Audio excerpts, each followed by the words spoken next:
15 talampakang sawa nahuli ng mga residente sa Batangas City. Tutukan yan sa report ni Ilona Manalo.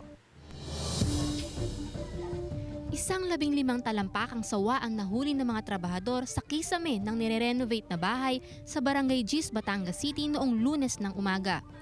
Agad nila itong inireport sa barangay. So ngayon, ang una kong tinawagan, syempre yung mga tao dito sa amin.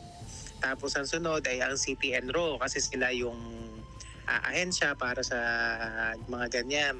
So ngayon naman ay mabilis na ma-responde itong mga tinawagan kong tao. Kwento ng isang residente, nakita na ito Oktubre noong nakaraang taon ngunit nakatakas. Panatag na raw sila ngayong nahuli na ang sawa lalo pa at may bata silang anak na madalas naglalaro sa tapat ng bahay kung saan nakita ang sawa. Ayon sa punong barangay, nasa pangangalaga na ng City Environment and Natural Resources Office ang naturang sawa. Pinapaalalahanan naman ng otoridad na panatilihing malinis ang kanilang paligid para maiwasan na pamahayan ng mga ahas. Ilona Manalo, Balitang Southern Tagalog.